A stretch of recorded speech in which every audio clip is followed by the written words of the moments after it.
Welcome, dear listener. As the world slowly fades into silence, allow your heart to become still.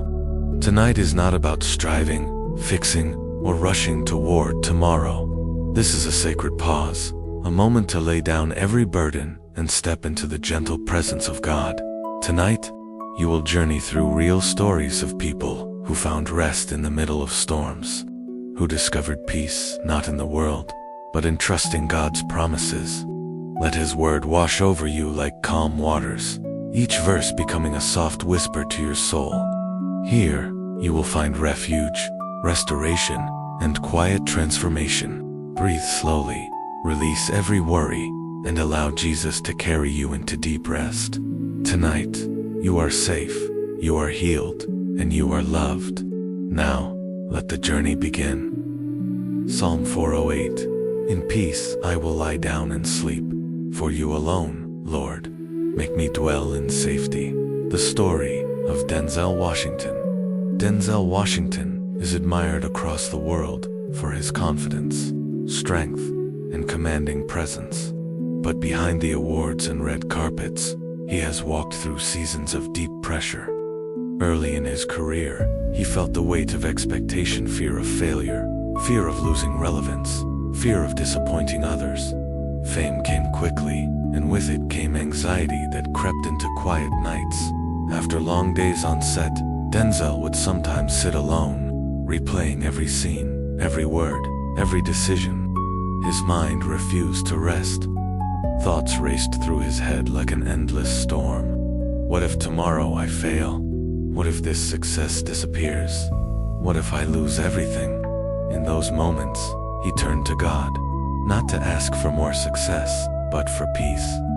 He opened Scripture and found these words, "In peace I will lie down and sleep. For you alone, Lord, make me dwell in safety." He began to pray quietly, no long speeches, no perfect words, just surrender. "Lord, I give you this fear. I trust you." Slowly, his breathing softened, his shoulders dropped. The storm in his mind grew quiet. That night, he slept deeply, not because problems disappeared, but because trust replaced worry. Over time, Denzel learned that peace is not found in control, but in surrender. He shared how prayer became his anchor, how faith steadied him when life felt overwhelming. This psalm teaches us something powerful. Rest does not come from success. It comes from trust. When you hand your burdens to God, your heart can finally rest. Right now, as you listen, let your body relax. Release every worry. You don't need to solve tomorrow tonight. God is watching over you. Just as He watched over Denzel, He watches over you. In peace I will lie down and sleep. Let those words settle in your soul. You are safe. You are held. You are loved. Sleep now, wrapped in His peace.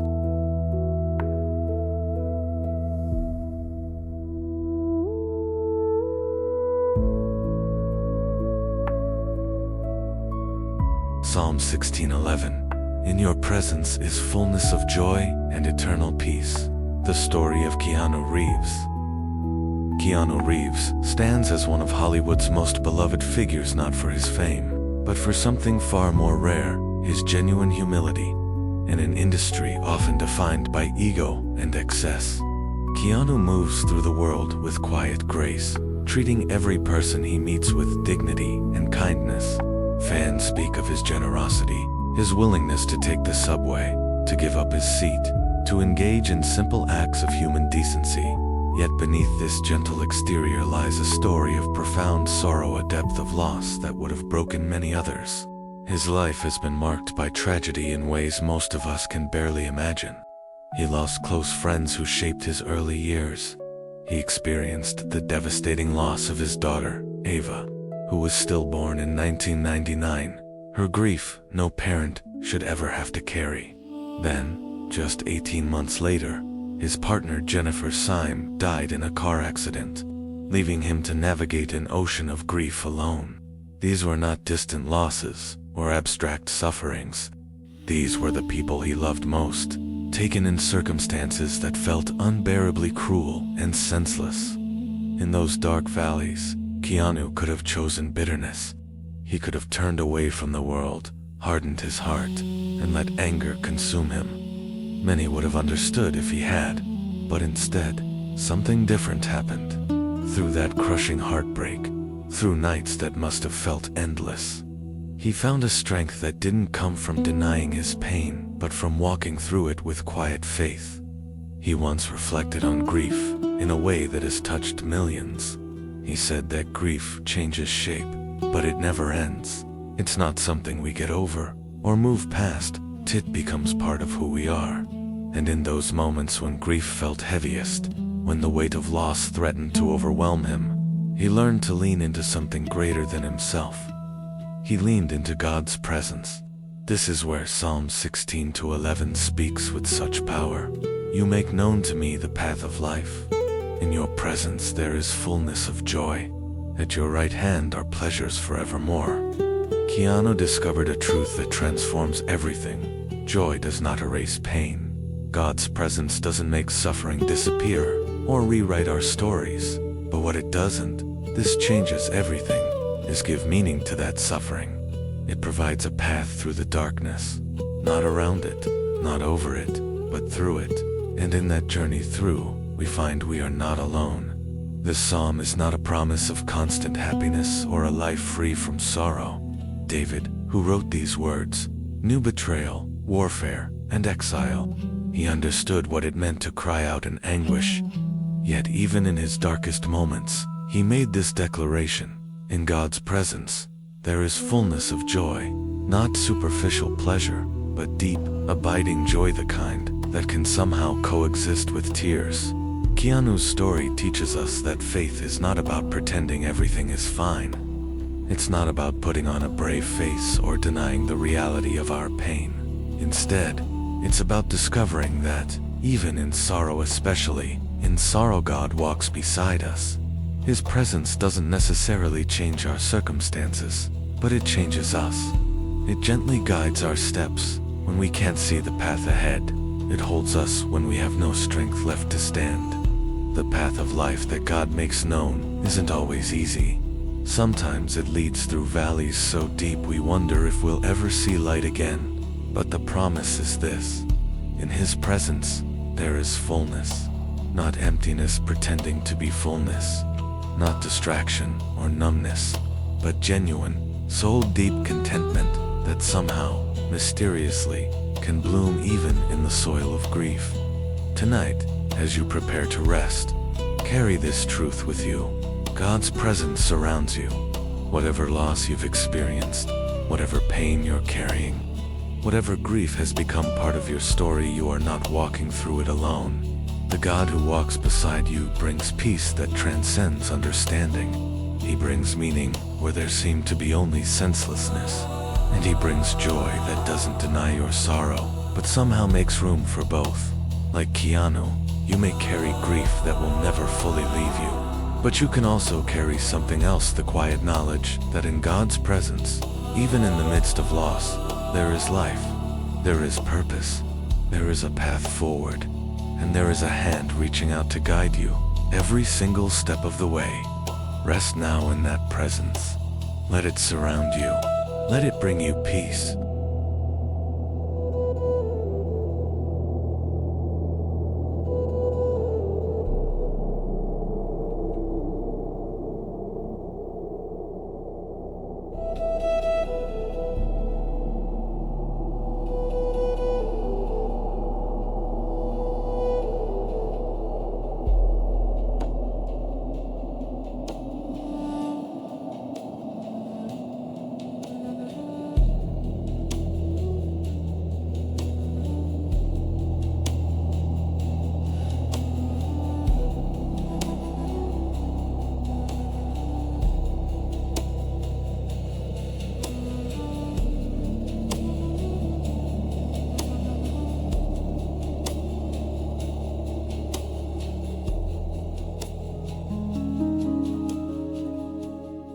Psalm 23, verses 1-3. The Lord is my shepherd. He restores my soul.